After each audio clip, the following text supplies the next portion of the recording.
Thank you. Informal is the game. I must compliment everyone on this, the collection of ties.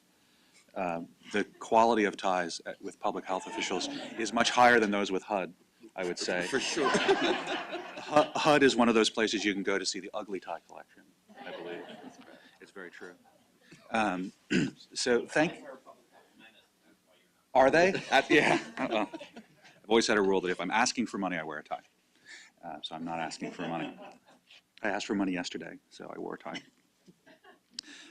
But thank you all for inviting us.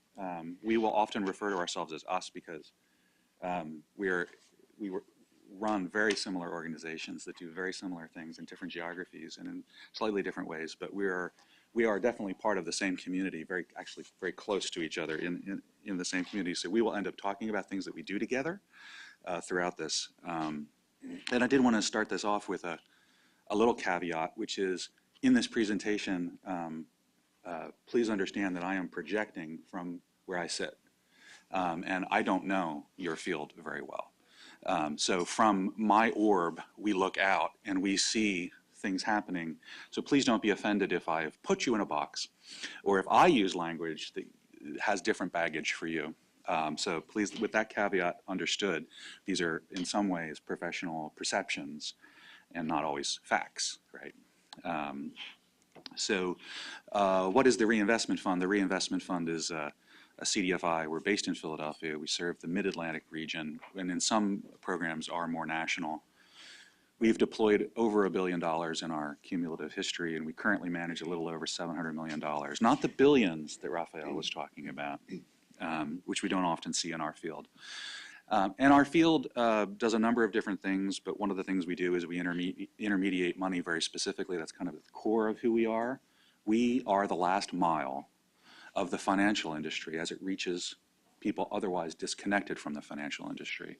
So we bring money to places that have no connections or inferior connections to the access to capital. Some of us do it in a retail sense, some of us do it in a commercial lending sense, and some of us do it in a business enterprise financing sense.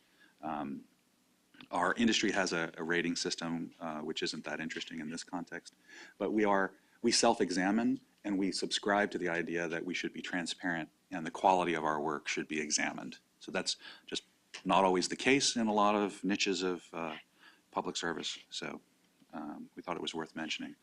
The Reinvestment Fund has a very particular take on how we work. We work at the nexus of organized people in communities.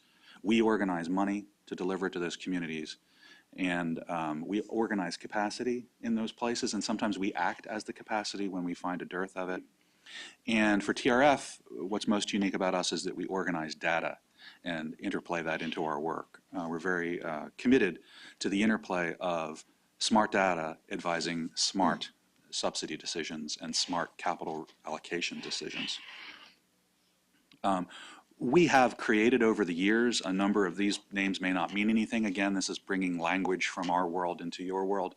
But each of these instances is a highly structured, multidisciplinary and layered financing delivery mechanism for a targeted purpose, a targeted outcome. In Baltimore, we are the CDFI behind a group of foundations run by Living Cities that it was targeting a particular neighborhood for effect, the Baltimore Integration Partnership. What we're most known for outside our world is that we are the CDFI that kind of did in Pennsylvania a fresh food financing program, which begat an Obama administration ad hoc funding of food access, and now this week the Farm Bill passed and should be signed by the President very soon. And we've worked very hard for a number of years to make sure that that new Farm Bill includes a food access program at USDA. We have a huge appropriation battle now that we have authority, but that will be the battle of this year to try to get that actually funded. And we'll talk more about that in a bit. As an industry of intermediaries of other people's money and connecting them to low-income people and low-income places, we're very good at counting. We're very good at monitoring the outcome of our work. That's kind of 1.0 in our industry, and we've all since moved a little farther, which both of us will end up talking about, to kind of the impact of our work, which has become the center of gravity around our field. We have a number of different functions at TRF, and one of them worthy of mention is our policy solutions team. This is the team that uses analytics to advise us on where to invest money. We've done some spatial analyses for HUD. We are the assessor of the NSP program at HUD, providing a grade to different regions about how well they did at influencing the market by deploying those funds. We have provided some national studies like the limited supermarket access study that shows places that are food deserts. We like to put data behind memes. The food desert concept was out there but was poorly described. It didn't have a good standard. And we came out with a national study that showed where people are actually traveling farther for food than their middle income peers of similar density and similar car ownership rates, and map that across the country. It's kind of a backwards market study. We found empty markets. We've completed market value analyses, which is a housing study that allows cities to understand how their different neighborhoods are similar, kind of a typology of neighborhoods in a lot of different places across the country. Obviously, you can see our main footprint, but we got to New Orleans, we've been to Pittsburgh, we've done Detroit, San Antonio, Houston, and Milwaukee, and St. Louis. We are doing them right now in a number of other places. And by doing these studies, what we're really doing is we're becoming a trusted advisor to a municipality or a local HUD office in developing a strategy. We don't develop their strategy, but we give them the framework from which to more efficiently develop a strategy that makes sense in their geography. We don't bring to them a top-down model. We give them a framework for them to, in a more accelerated fashion, reach alignment around what they want to get done. Out of that work has come policymap.com, which is our national website that displays about 8,000 data layers of public policy interesting information. Most of that is free for anyone using it. It's now available in a number of prestigious higher education institutions, like Harvard. We're not supposed to say that, but since I'm not publishing anything here, I'm allowed to say Harvard.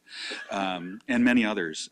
We're across California in a number of state colleges there. And what we're really interested in is kind of reaching the next generation of people who will make decisions as they enter their careers, and making them facile with the idea that easily used and easily manipulated analytics can help them make a smart decision. That's very important for the next generation of decision makers in public policy. And we're trying to reach them halfway. It has to be smart, it has to be web oriented, it has to be free, and it has to be comprehensive. We also do real estate development, most specifically in the area in Baltimore where they film The Wire. So your photos of the turn of the century are not that different than that photo. At least in America, we have come far because no one was living there. Right. But it did still exist. We have an excess inventory in the places where we work now. And we have brought to that development idea a couple of different thoughts. One is to use the data overlay of what we know about American cities to be able to examine a place and come up with a build from strength strategy, not a build from a weakness strategy. We have a multi-year plan where we invest of how to connect a place to the adjacent marketplaces that are doing better. It is a more efficient use of subsidy because if you go to a place totally insulated from the marketplace, it is hugely expensive to build enough activity to then create its own marketplace. We find those nodes of weakness that are adjacent to strength, like in this instance, proximity to Johns Hopkins Medical and proximity to the Penn Station in Baltimore, and we are building between the two nodes of strength into the area of weakness.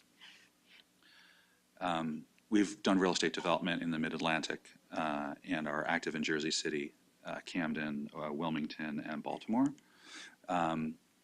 I thought it was essential to talk about what a CDFI is. We use a lot of acronyms. I'm sure you do too.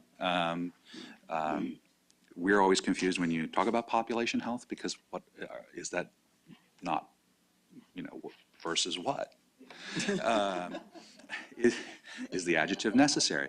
In our world, we would simplify that and just talk about health, right? And we're not talking about pets. And in our world, we use acronyms, and no one can ever decode the acronyms, right? And we just rattle them off, QualicBs and QualiKeys and CDFIs and NMTC.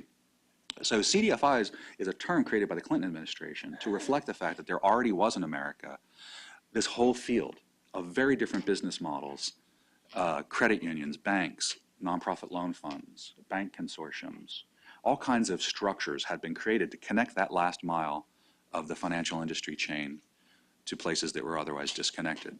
And they gave it a label. They created a certification process. And what it does is it says that we are acknowledged to be connected in terms of a governance structure to accountability to low-income places. Our mission is to do that financial business. It's not a side business that we do. It's the preponderance of what we do.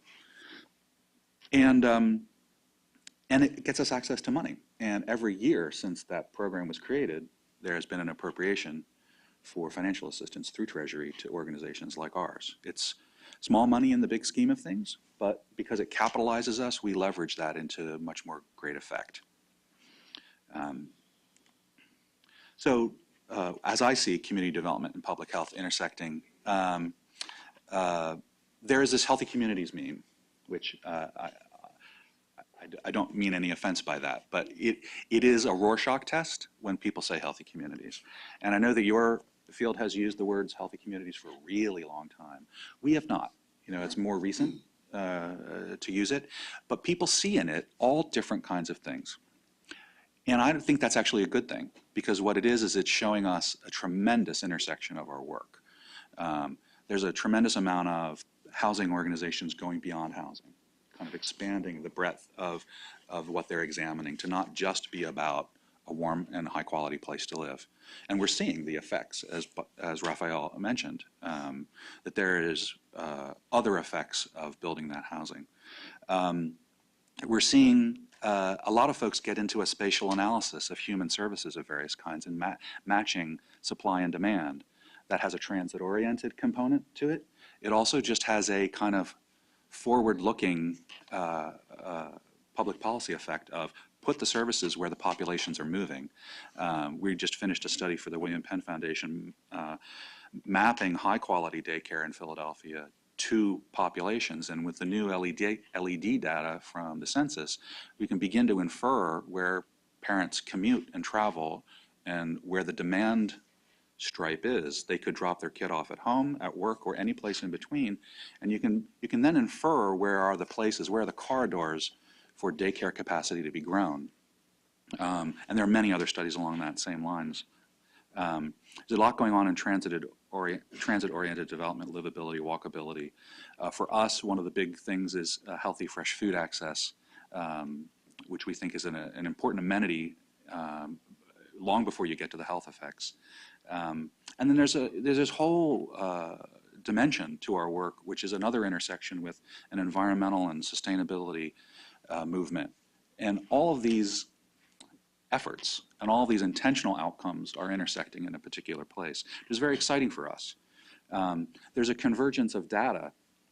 When we look at the data resources that are available and coming from different places, it's been very stimulating to make sure to talk to people who are other repositories of really important data and see how our data relates to each other and exchange data in interesting ways. So PolicyMap has made it an effort this year to greatly increase the amount of health relevant data in it, because right now it's really a developers and a housing advocates repository of data. Oh, switch it. There we go. Oh, this misaligned. This was a tricky slide. So in the community development world, blue, and the health world, green, they seem to be moving in interesting trajectories. There's kind of a collision course, which could be very fruitful. The community development world is becoming less deal focused.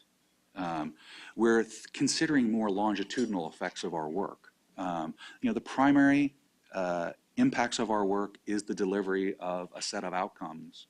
We do affordable housing. There are unintentional outcomes of that work that are now becoming intentional, which is a new move for us. And we're much more focused on the broader impacts of our work and beginning to study that in interesting ways. On the public health side, what we see from where we sit is that there is this focus on social determinants of health, getting ahead of and not reacting to health outcomes, and a willingness to get down into the granular and get past kind of broad macroeconomic correlations and get down into causality and the transactions that can create new causalities. And that's where we work. That's where we live.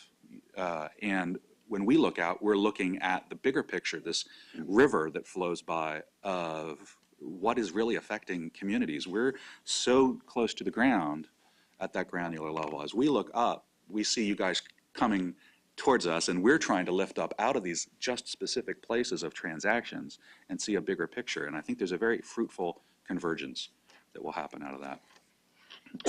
For us, food has been our emergent new field. We've done a lot of work since 2004 on financing supermarkets in underserved areas. For us, that was an economic development and an equity initiative. It was not a health initiative.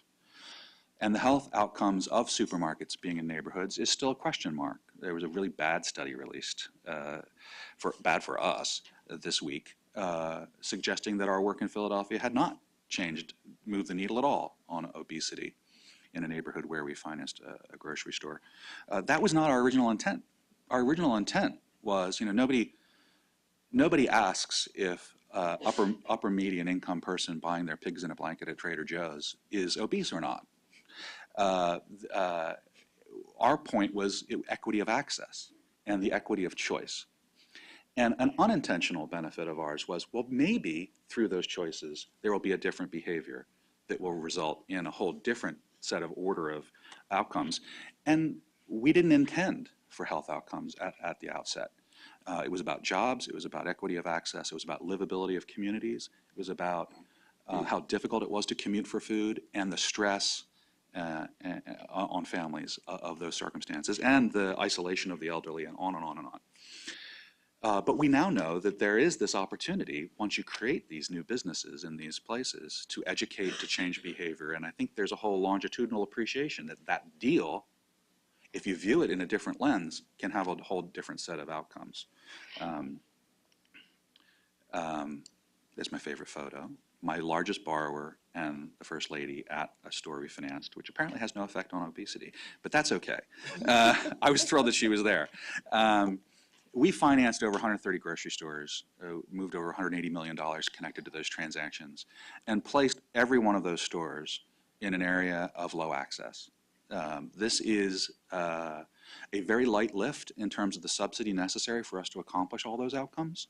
This was not a $30 billion program. In Pennsylvania, it was $30 million. And at the federal level, I believe we've had appropriated about $100 million thus far in healthy foods financing at both Treasury and HHS, which has had a tremendous levered effect. It has not had to be a multi-billion-dollar program to have these effects. We've done a lot of research in food access, and we do a lot of work for others in this space, doing market examinations, Huff analyses, and things like that to show where people shop, where they might shop. What's the structure of the marketplace? Is it an oligopoly? There's a different way to approach an oligopoly versus a highly competitive market. And we help advise people in a lot of different places about how to structure their program as a result. As you would imagine, a community with one health system is totally different than a community with 8, and how the marketplace plays out. The LSA is really the core of the work that we've done in food access. It's a national map. It was created in 2011. We'll be refreshing it in either late 2014 or 2015 with new data. And it shows where actual stores are, what their actual sales are, the actual consumption dollars of people, and maps density and car ownership and compares middle income areas with low income areas and finds unusual commutes to food. Not near, there is a yellow light. I wanted to see how I was doing on time. So we have done a fair amount about building capacity across the country in the food financing area. I'm sometimes not clicking. And we just recently created a program called Refresh. And with the assistance of Chase, we were able to connect startup resources with 4 smaller CDFIs in America to launch food access programs. In an earlier iteration, we helped some of our bigger peers get into the space. Nancy's organization in New York, we provided some TA to help them become a supermarket lender up there. In New Orleans and in a number of other places, done the same thing. We've done some community health care financing, which I'll let Nancy talk about as well. We both probably have it in our presentations. And for us as a mid-Atlantic lender, it was essential to have a partner who knew other places, knew how to work in a lot of other geographies. And this is where we have since done some primary care transactions across the country.